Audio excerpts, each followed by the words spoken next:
welcome back to the show. So just before we went to the break, Gary asked you, whose job is it? Because I think a lot of people would be talking about that, is if somebody is rolling their eyes in a meeting, is it really my job to go up to that person to check out what's going on for them? Well, two comments on that, and I remember the first one would be when you've had a conflict, say at work, how many times would you replay it before you fell asleep that night? Oh, before I'll probably have some whipped butter. Yeah. I've churned it so much. And usually about 2 in the morning you come up with that perfect thing you should have said 12 hours ago. Absolutely. My question would be, whose problem is it? Yours, lying in bed at night at 1 o'clock replaying it, or the person who rolled their eyes? The other comment or saying I remember is waiting for somebody else to change is like looking in the mirror and waiting for your reflection to move first. Very true. So that I would say that if it's bothering us, then instead we have a choice of being the victim or to be accountable. And part of being accountable may be choosing to approach the person and address the conflict if we want something to change. If we just want to stay in victim role and get a lot of sympathy and that sort of thing and a lot of attention and be right, we can do that. So coming back to something that you earlier said about the other person has their story as well, right? So if I'm laying in bed at 2 o'clock in the morning trying to think of the perfect thing I should have said, do you think the other person is also thinking that? Like, do you think the other person's laying in bed wondering, oh, I was rolling my eyes and this is what I was feeling? Good question. In some cases, I think the other person might be totally unaware that they've done anything to offend you. Okay. For them, it may not even be a conflict. It's just we had a meeting, I said something, they have no idea of the impact of their behavior. Okay. At the same time, where there has been what most people would agree is a conflict, where it's become it's kind of boiled over, so it's on the surface. I find that generally both people, it has an impact. That when people start honestly talking about both people are stressed to some extent. They might be angry, they might still feel they're right, but there's an emotional cost of conflict, usually on both people. Okay, great. Once it's become overt. Okay. And also earlier in the show, we talked about curiosity, and I find that alone, we could have a show just on curiosity and how to express curiosity. And then there's the other side of curiosity, because I look at curiosity as expressing a question. And then there's the other side, as you have in your book here, in The Joy of Conflict. And I found your chapter on listening intriguing. So tell our viewers about listening, because in a way I think, okay, there's asking the question, which is curiosity, and then what does it mean to listen? Well, listening is one of those things that's really simple in theory.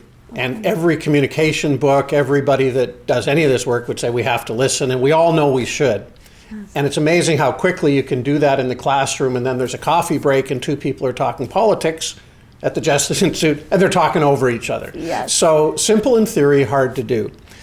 In the chapter on listening, I try to encourage people to listen, I would call it strategically, not only just to what somebody said, which we tend to call paraphrasing in the jargon, as you know, the what happened, but also listen more empathically to what's the emotional reaction. So if I'm talking to you about the meeting where you interrupted and I rolled my eyes, etc., probably in my story there's going to be an element about embarrassment. And and actively letting me know that you get that. So it must have been embarrassing for you, or you felt embarrassed when that happened. And then even listening deeper than that for what's important to me. Okay. And underneath the embarrassment, probably it's important that I have credibility with the client, or that I feel supported by you. And that way we can have a discussion about what we need. So we can listen at different levels. And that's where the curiosity comes in. If you're listening to me, not thinking of a rebuttal, which they taught me in law school. Yes, exactly. But rather thinking, wow, what's going on for this person? What are their values? What were they feeling during that time? If we kind of think that to ourselves, we tend to listen a lot deeper. Okay. And if there's one thing people watching this could practice doing, I would say that's probably the most significant skill. When people feel heard in a dialogue or a conflict or a conversation, it's one of the points when we don't feel heard, we tend to get triggered and it makes it a lot worse. So just hearing somebody out, and even if you don't agree with them, is a huge first step on at least building a shared understanding.